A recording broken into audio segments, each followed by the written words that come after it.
Galesburg, Illinois. Have you ever been there? It is a wonderful town still with big old frame houses, huge lawns and tremendous trees whose branches meet overhead and roof and the streets. And in 1894, summer evenings were twice as long as people sat out on their lawns, the man smoking cigars and talking quietly, the woman waving palm leaf fans with the fireflies all around, and in a peaceful world. To be back there with the First World War still 20 years off and the World War II over 40 years in the future, I wanted two tickets for that. Now immediately he went to the ticket window to get the tickets of Galesburg and for his wife also.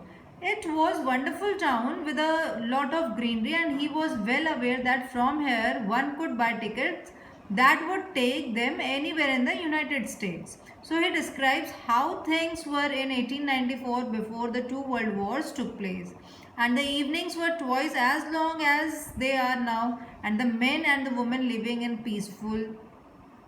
Now the clerk figured the fare.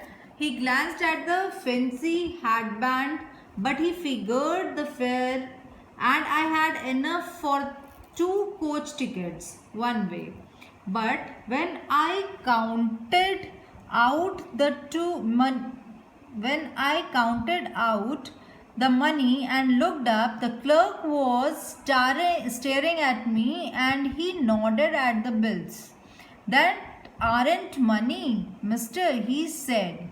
And if you are trying to skin me, you won't get very far.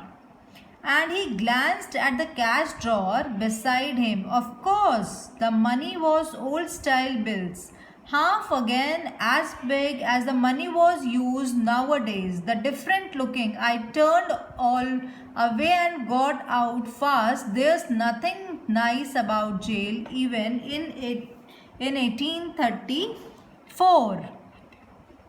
1894.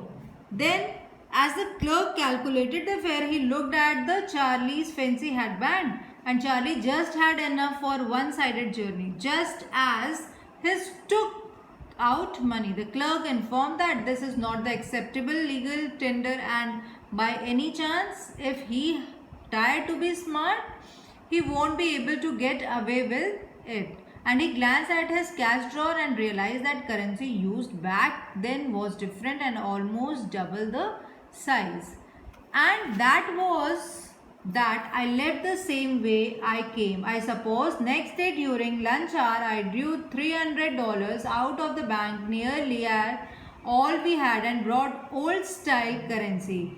You come by old money almost any coin dealers, but you have to pay a premium. My $300 brought less than 200 in old style bills, but I didn't care. Eggs were 13 cents a dozen in 1894.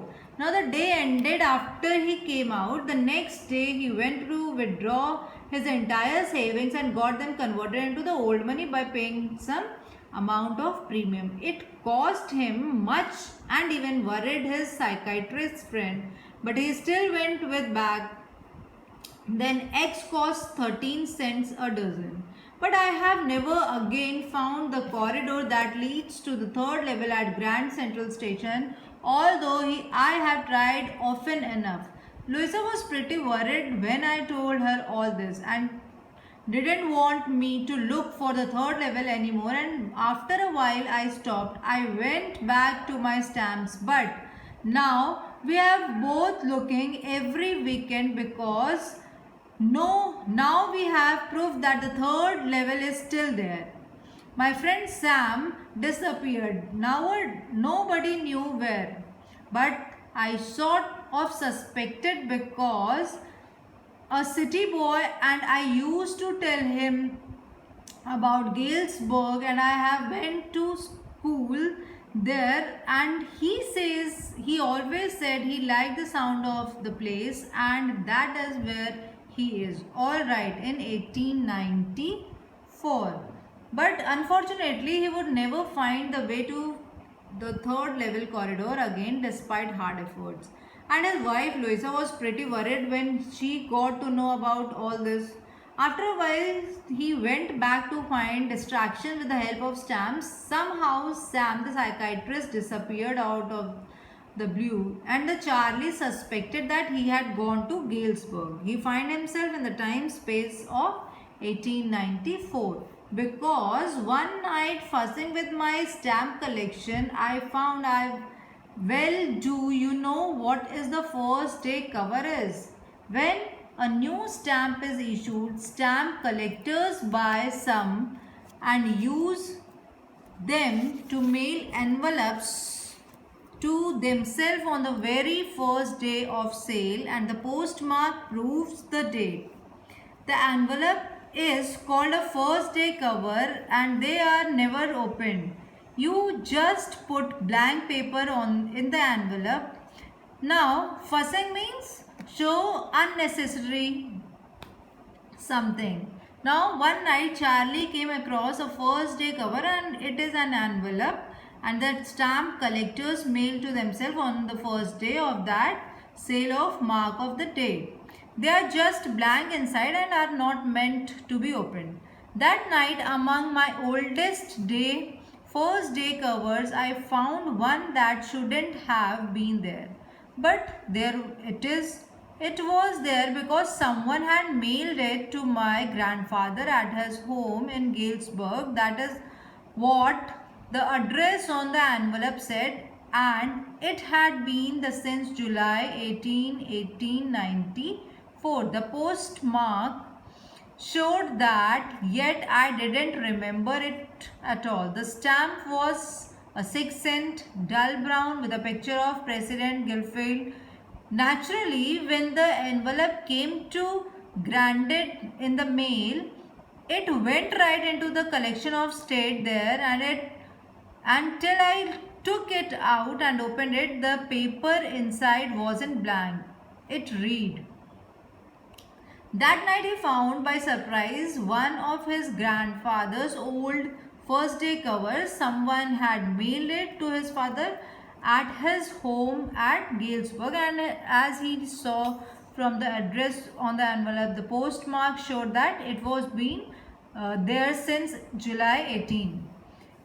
And in the year 1894, the stamp had a picture of President Garfield on it, and it was 6-cent dull brown color stamp. His grandfather had put it in his stamp collection, and Charlie now discovered it. Now, I got to wishing that you were right.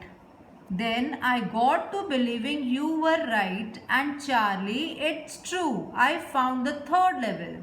I have been here 2 weeks, and right now down the street of Delay someone is playing a piano, and there are offered on the front porch singing, seeing Nilly home, and I am invited over a lemonade. Come on back, Charlie and Louisa. Keep looking till you find the third level. It's worth it, believe me. Now the letter talked about how the writer wished his third level story was true until he actually started believing it to be true. He had found the third level and had been there for 2 weeks, and he describes the place he was at the time. He asked Charlie and Louisa to never stop searching for the third level and come back. The note is signed Sam.